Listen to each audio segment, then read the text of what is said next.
pansies. a pretty colour at the moment. Gentians, all sorts. Good time of the year for colour.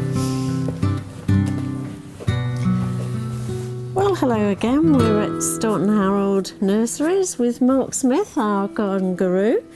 So, Mark, what have we got for the viewers today? Well, it's that time of year. We're starting to get into autumn. You can tell by our fleeces and coats. Yes. So we're getting wrapped up now. So we're coming into autumn, and ideal time for winter tubs and baskets.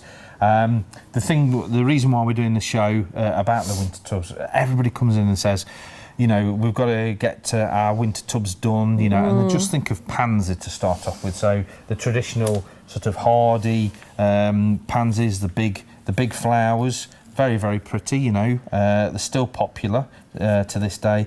The only thing is we do tend to get a lot of wet, cold winters, and they don't really suit pansies at all. It can be dry, but very, very cold, and pansies will be fine. But it's just the wet weather that pansies struggle with. So you've got the pansies there, and you've also got smaller we've ones, got pax of violas. Now this is a nice one because this is orange and black. Orange and black, which are great for Halloween. You know, make up a Halloween display with orange and black violas.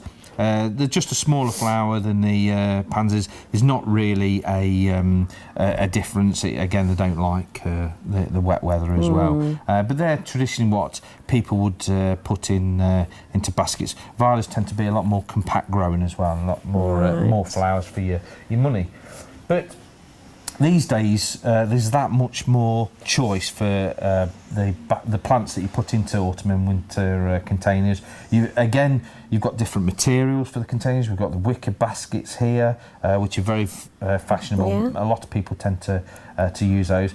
We've got the plastic containers.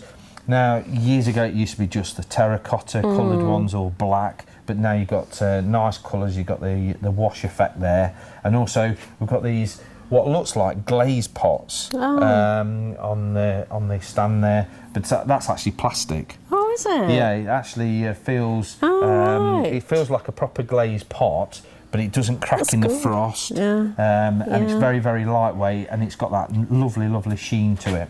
And also, as we move back a little bit more fancier pot there, again, that's resin. Plastic resin. It's not pot, so won't crack in the frost at all. And these are all reusable, of course. You know, reuse them if you want to take the winter plants out and then change it for summer bedding. But lightweight, durable, and doesn't crack in the frost, so they're reusable time and time again. A lot of the plants have changed these days. We've got ornamental grasses. People use a lot of ornamental grasses now. We've got the lemon-scented conifers. Absolutely beautiful. This is Cypressus goldcrest, and if you rub it and smell, it smells a real nice lemony scent. So it does. As you go out the door, you can just give that a quick feel, and you get that lemon scent. It's How gorgeous. big do they grow then? Well, left out of the pot, they can get up to 10, 12 foot, but restricting the pot, they'll stay that sort of size. And because it's the winter time, they won't actually put on that much growth now anyway. It won't be until next spring. We've got little conifers, violas in this one. Gaultheria procumbens, that's a really, really popular plant to have in a basket, mainly because it flowers, got little white flowers, and you have the berries. At exactly the same time, which are perfectly safe to eat. So they're great for if you've got young children, you're worried about having berrying plants.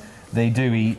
They're not the most pleasant taste in the world, the taste of germaline, but at least they're edible, and you won't suffer with them. We've got things like primulas and polyanthus. We've got trailing ivy, so you've got evergreen trailing, so it softens the edges up. This is one of my favourites. This is a budburst heather. And that's actually in flower bud. It's not in full flower yet. So while it's in flower bud, it still looks really, really attractive. When it comes into full flower, it's like a big double flower. Really, really impressive. So you get long periods of colour with those. And then again, more choice. A little plant called cineraria there, or silver leaf, makes quite an architectural thing, and it's nice that silver that breaks up all the green. Beautiful plant. So these are wide choice of different plants that you can. I noticed you've got like your moss as well. Yeah, the moss. So is that to stop the weeds? It does. It stops the weeds, stops the frost. Also makes it look attractive, as though it's been there for a while.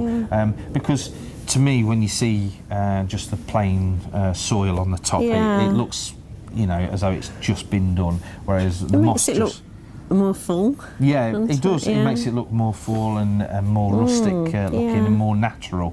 And you can buy the moss to do your own baskets. The baskets tend to be just simply either plastic or rattan for winter baskets. They tend to be a lot smaller as well, whereas summer baskets tend to be sort of 16, 18 inches. These only tend to be 12 or 10 or 12 inches.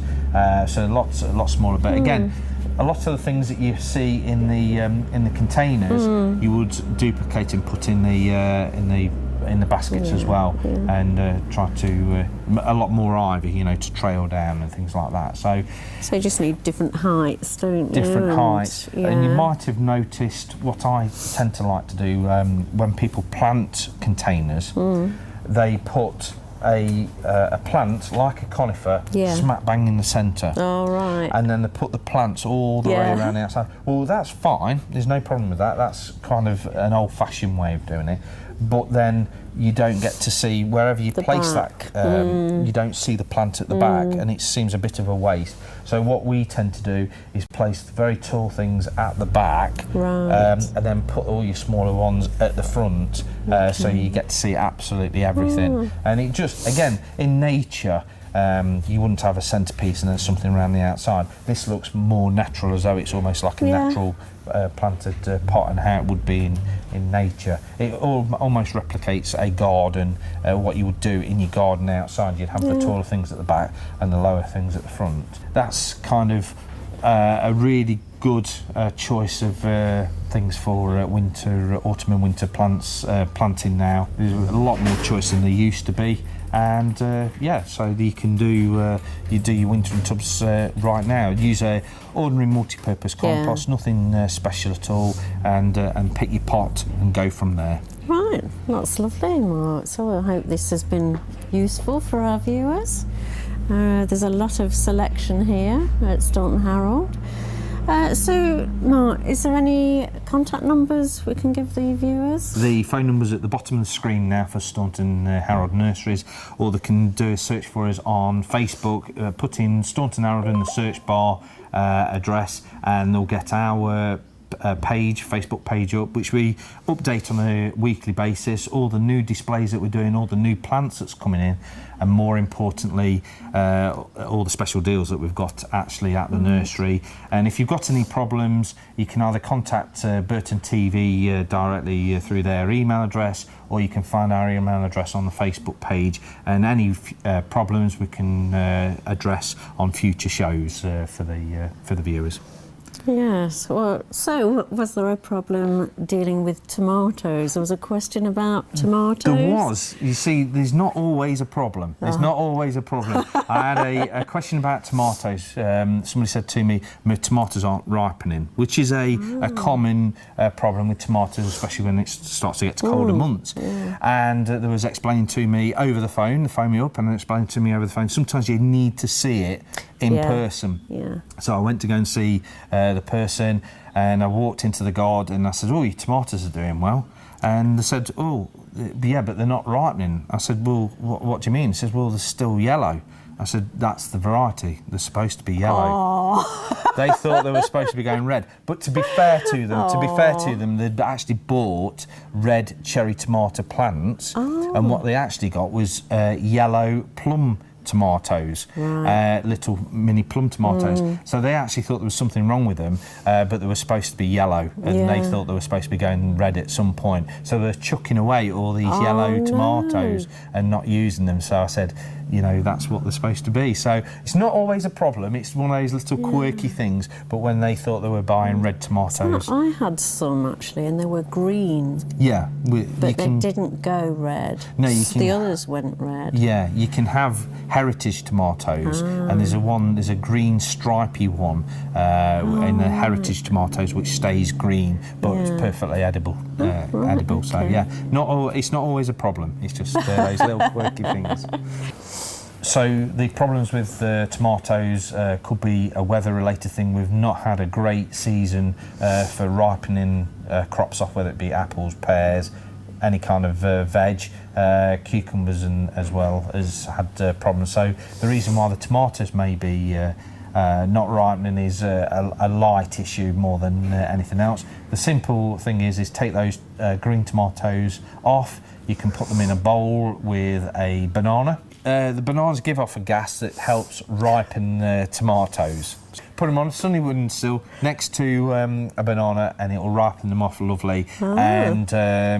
And a lot of the time that's how the supermarkets do ripen not only bananas but tomatoes as well, is introduce the gas. Oh, right, okay. So that's the best way. Like I say, I think the weather's been an issue this year more than anything, light levels and things like that. So should they be kept in a fridge? Tomatoes, yes. I never do. No, I never do. I think it spoils the flavour. Yeah, if you have them in tomatoes in a fridge, you take them out and they don't taste of anything. They're very, very firm. If you leave them outside on the side, not in full sun, but you get a much richer, flavoursome tomato with a tiny bit of salt. That's the difference. Yeah, no, just salt. That's my preference. I know I learned to slice the tomatoes. Yeah. Put salt and pepper on. Yeah. Some chopped onion. Yeah. And put it in the fridge. And let that stand for a bit, and they're gorgeous. Well, because I normally do tomato, onion, balsamic vinegar and salt. So there you go. Cookery on green fingered tips. Yes.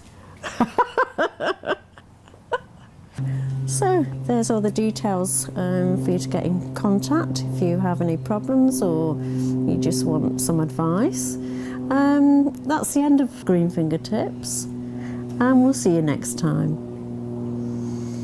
The reason why the tomatoes may be not ripening is a light issue more than anything else. The simple thing is take those green tomatoes off. You can put them in a bowl with a banana, and that'll help ripen. I don't believe you! You've said both of them! What the hell? I was just being genuine. You've done it! You did that on purpose, didn't you? No, it's not. I was really worth in shock when that was going on. You always put tomatoes with bananas. Do you? Yeah. Why?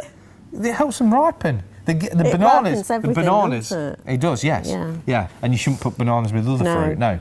So there you go. Or in the fridge. No, or in the fridge. Yeah. So the bananas give off a gas that helps ripen the tomatoes. So. Do they?